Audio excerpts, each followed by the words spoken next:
सुदामा को विदा करके सुशीला ठाकुर के मंदिर में आए और गोविंद के चरणों में फूट फूट कर रोने लगी। हे गोविंद, मेरे सुहाग की रक्षा करना। मैं जानती हूं 10 दिनों से इन्होंने भी कुछ खाया नहीं है नाथ, इतनी दूर चल न पाएंगे। तेरे भरोसे मैंने अपने सुहाग को भेजा है द्वारिकाधीश, इनकी रक्षा की जिम्मेदारी तुम्हारी है। रो रही सुशीला मंदिर में बैठी हुई। सुदामा गोविंद को याद करते हुए चेहरे पर मुस्कान लेकर आगे बढ़ रहे हैं। मार्ग में कई बार ठोकर लगे, गिर गए, फिर भी सुदामा हिम्मत करके खड़े हुए। भूख लगती है, प्यास लगती है, जिंदगी अब उदास लगती है। कैसे आऊं द्वारिका नगरी, आस भी अब उदास लगती है। सैकड़ों दर्दमंद मिलते हैं, काम के लोग चंद मिलते हैं। जब मुसीबत की घड़ी आती है, सबके दरवाजे बंद मिलते। बार बार ठोकर लग रही है, बार बार गिर रहे हैं सुदामा। चलते चलते चलते दूर एक भरी हुई नदी दोनों किनारों को छूकर बह रही है। वहां एक नाविक खड़ा था, लोगों को उस पार लेकर जाने वाला। कहा, ब्राह्मण देव, उस पार जाना है, मैं लोगों को लेकर जा रहा हूं, चलो तुम्हें भी लेकर चलूंगा। सुदामा ने कहा, भैया पार तो जाना है लेकिन पैसे नहीं। तो नाविक ने कहा, अरे पैसे कौन मांग रहा है ब्राह्मण देव, सबको ले ही जा रहा हूं, आपको भी लेकर चलूंगा। आओ बैठ जाओ नाव। नाव पर बैठे सुदामा कृष्ण के नाम की माला फिरा रहे थे।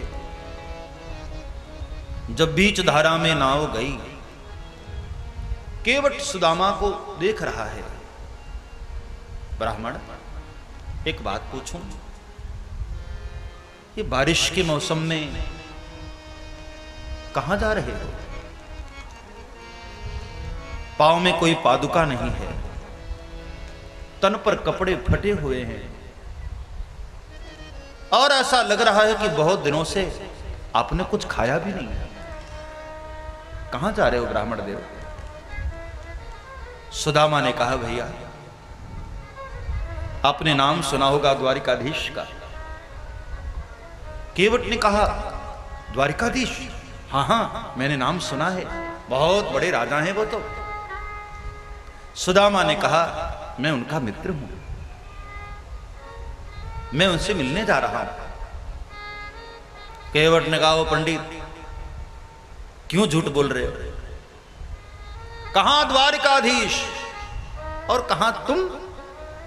दरिद्र ब्राह्मण, पांव में पादुका नहीं, तन पर धोती नहीं, फटी हुई धोती पहने हो, और द्वारिकाधीश तुम्हारे मित्र। ये सुनकर सुदामा की आंख में अश्रु आ गया। कहा, केवट तुम द्वारिकाधीश को जानते नहीं। मेरे द्वारिकाधीश किसी के कपड़े नहीं देखते हैं, मेरे कन्हैया को तो हृदय का प्रेम दिखाई देता है, वो तो भाव का भूखा है, वो कपड़े कहां देखता है। केवट ने कहा, मुझे क्या करना है, ये लो सामने किनारा आ गया, जाओ। सुदामा चलते रहे, चलते रहे। बार बार ठोकर लगती है, संभल जाते हैं, लेकिन अब की बार जब ठोकर लगी और सुदामा जो गिरे, अब उठने की हिम्मत नहीं थी, शरीर कमजोर था। और कहते हैं अब की बार द्वारिकाधीश के दिल पर चोट लगी और अपने वाहन गरुड़ को कहा, गरुड़ जाओ, तुम मेरे मित्र को लेकर आओ और सुनो, उसको पता मत लगने देना कि मैंने तुमको भेजा है। मेरा मित्र बहुत स्वाभिमानी, जरा भी पता लग जाएगा वो तुम्हारी सेवा न देगा। और कहते हैं गरुड़ जी सोती हुई अवस्था में, मूर्छित अवस्था में सुदामा को लेकर के चले आए द्वारिकापुरी।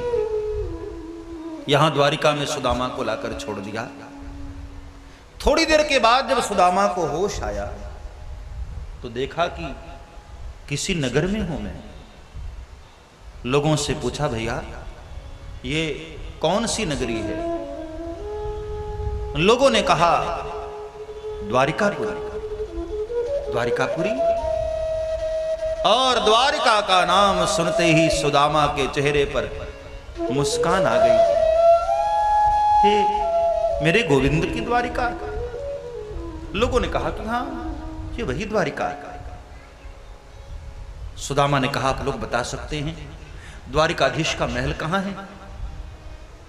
लोगों ने कहा, ब्राह्मण देव सामने वो सोने का जो बहुत बड़ा महल दिखाई दे रहा है वही द्वारिकाधीश का महल है।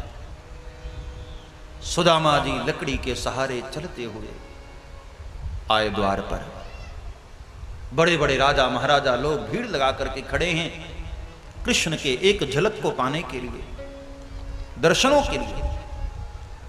सुदामा मुख्य द्वार से जैसे ही भीतर जाने की कोशिश करने लगे, द्वारपालों ने रोक दिया। ठहरो ब्राह्मण देव, कौन है आप? ऐसे कैसे चले जा रहे हैं? सुदामा ने कहा, भैया मैं द्वारिकाधीश का मित्र हूं।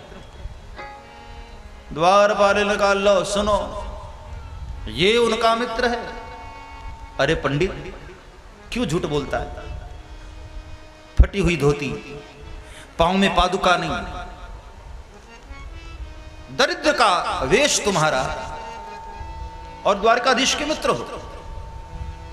देखो पंडित, कुछ दक्षिणा वक्षिणा चाहिए तो मुझे बता दो, हम ही लोग दे देते हैं, चले जाओ, क्यों परेशान करने जा रहे हो? जब ऐसा कहा सुदामा के दिल पर बड़ी चोट लगी। रो पड़े सुदामा। कहा रोते हुए कि भैया सच बताऊं, आप लोग द्वारिकाधीश के दरवाजे पर जरूर हो, लेकिन मेरे गोविंद से तुम्हारी पहचान नहीं हुई है लगता है। मेरा कन्हैया कपड़े नहीं देखता भैया, मेरा कन्हैया तो भीतर का भाव देखता है। एक बार उसको जाकर कह दो कि बाहर सुदामा आया है, फिर उसकी जो मर्जी, एक बार उसको पता तो चले। द्वारपालों ने कहा ठीक है। द्वारपाल भीतर गया और भगवान कोई बहुत जरूरी कार्य कर रहे थे अंदर। द्वारपाल ने जाकर कहा कि भगवान क्षमा प्रार्थी हूं, बहुत जरूरी था इसलिए आपके पास आना पड़ा प्रभु। बाहर एक ब्राह्मण आया है, दरिद्र ब्राह्मण, फटी हुई धोती पहना है, पांव में पादुका नहीं है, कृशकाय है, और कह रहा कि आपका मित्र है। वो मान ही नहीं रहा, जिद पर बैठा है। भगवान ने कहा क्या नाम है उनका? द्वारपालों ने कहा शायद सुदामा नाम बताया। सुदामा? और सुदामा नाम सुनते ही भगवान इतनी तेज दौड़े हैं दरवाजे की ओर, कहीं पीतांबरी गिर गई भगवान की, कहीं मालाएं गिर गई, कहीं मुकुट गिरे जा रहे हैं, कहीं पादुकाएं छूट गई। दौड़े चले भगवान द्वार की ओर। माता रुक्मिणी, उद्धव जी, प्रद्युम्न, अनिरुद्ध सब परेशान। कौन आया? और भगवान दौड़ते हुए बाहर गए, जाकर सुदामा को उठाकर अपने अंक में भर लिया कि मित्र, आज इतने वर्षों के बाद मेरी याद आई। भगवान सुदामा को अंक में भर लिए, भावमग्न हो गए, आंख से अश्रुधार बह पड़े।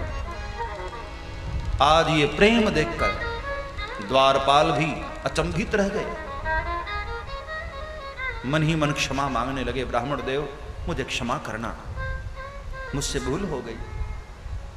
और भगवान सुदामा का हाथ पकड़कर अपने महल में लेकर गए। और सुदामा जी भी ऐसे सावधान होकर चल रहे कि कन्हैया को जरा भी पता न लग जाए कि मैं 10 दिनों का भूखा हूं। इसको ऐसा पता न लगे कि मैं गरीब आदमी हूं। बड़े आराम से चल रहे हैं सुदामा।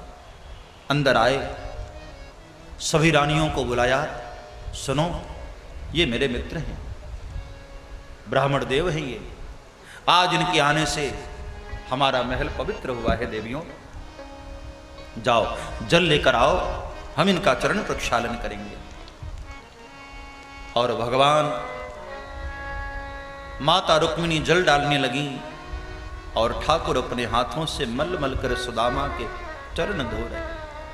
सब्सक्राइब करें श्री चिन्मय आनंद बापू जी के YouTube चैनल को और हमारे वीडियोस को सबसे पहले देखने के लिए बेल आइकॉन को दबाना न भूलें।